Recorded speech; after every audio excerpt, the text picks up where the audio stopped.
बात शंकराचार्य वाले विवाद की। शंकराचार्य अविमुक्तेश्वरानंद ने TV9 भारतवर्ष के कैमरे पर काशी में गंगा स्नान किया।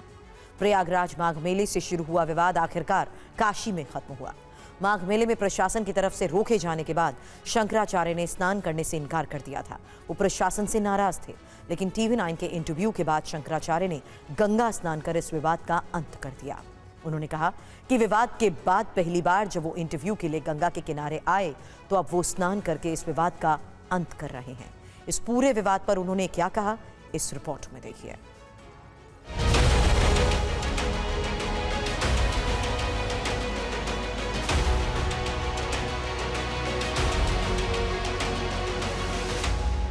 प्रयागराज के घटनाक्रम के बाद खैर माघ महीना अभी चल ही रहा है, जो कि पूर्णिमा को पूर्ण होगा।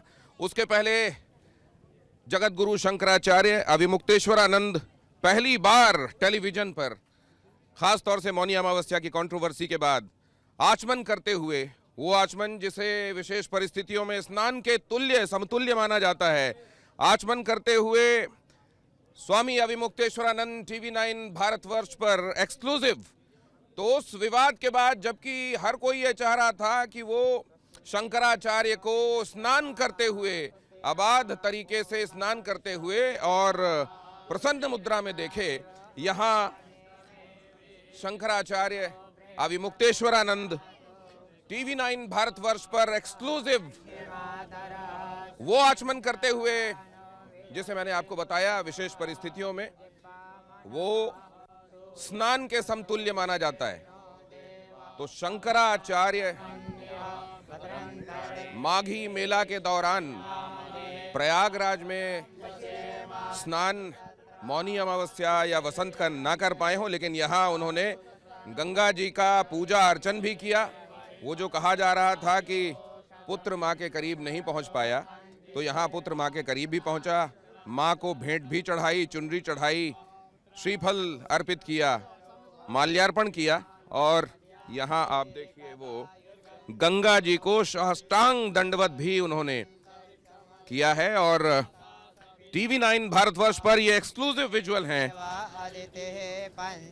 जो आप इस वक्त देख रहे हैं, और इनका बहुत बड़ा महत्व है, सांकेतिक भी और प्रत्यक्ष भी।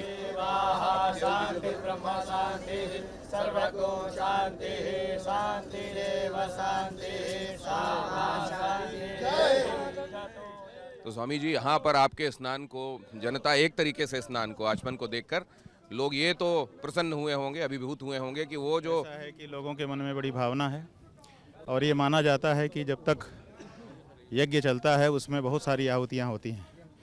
100, 1000, 1 लाख, 1 करोड़ भी आहुतियाँ होती हैं, लेकिन पूर्णाहुति का नारियल जब तक नहीं पड़ता तब तक कोई भी यज्ञ पूरा नहीं माना जाता। उसी तरह से बहुत से लोग नहाते हैं, लेकिन जब शंकराचार्य जी आके नहा लेते हैं तब यज्ञ पूरा माना जाता है। तो बहुत से लोगों के मन में भावना थी कि ये स्नान नहीं हुआ है। अब हम लोग तो प्रयाग से आ ही गए हैं, अगले वर्ष फिर से माघ अमावस्या आएगी, भगवान की दया होगी, स्नान अपने लोग करेंगे। जहाँ तक गंगा यमुना की सम्मिलित धारा का प्रश्न है, तो काशी में संगम का ही जल आता है, गंगा यमुना दोनों का मिला हुआ समेकित जल। और यहाँ सरस्वती साक्षात विराजमान है काशी में, विद्या की देवी। तो कई लोग ये मानते हैं कि असली संगम तो माघ के समय तो सारे विद्वान वहाँ पहुँचते हैं, संत महंत पहुँचते हैं, तो माघ भर तो वहाँ संगम रहता है। लेकिन माघ के अलावा बाकी 11 महीने काशी में संगम होता है, क्योंकि गंगा यमुना की मिली धारा यहाँ आती है और सरस्वती यहाँ विद्वत्ता के रूप में विराजमान है। तो त्रिवेणी का जल 11 महीने काशी में स्नान किससे मिलता है, 1 महीना प्रयाग में। तो वो जो उस समय, क्योंकि संत जो भी करते हैं वो लोक कल्याण के लिए करते हैं, आपका तो स्नान भी असल में लोक कल्याण के लिए होता है, तो वहाँ जो गुंजाइश रह गई थी कि आज उसे एक तरीके से पूरा हुआ माना जाए। ऐसा है कि गंगा माता के समीप आने पर उनको प्रणाम करना और उनकी गोद में थोड़ी देर बैठ करके कम से कम उनके जल का आचमन करके अपने आप को पवित्र करना, ये परंपरा रही है। तो अभी हमारा किसी कारण से गंगा के किनारे आना हुआ, आप लोगों से बात करने के कारण से, तो स्वाभाविक था कि गंगा माता से साक्षात्कार हुआ, प्रणाम किया हमने और उनके जल का आचमन करके प्रोक्षण किया, साथ के लोगों को प्रोक्षण करा दिया। हमने शंकराचार्य जी से निवेदन किया था कि उस समय आपका स्नान नहीं हो पाया, इस बात का क्षोभ बहुत सारे लोगों को है। स्नान आपका, लेकिन आप उन सभी लोगों के प्रतिनिधि हैं, तो आपको आज अगर आचमन करते हुए भी लोग देखते हैं तो उनको कम से कम वहाँ पर जो कष्ट हुआ वो कष्ट काफ़ी हद तक दूर होगा, और ये निवेदन आपने माना, इसके लिए हम बहुत आभारी हैं आपके। ठीक है जी, बहुत बहुत धन्यवाद। हर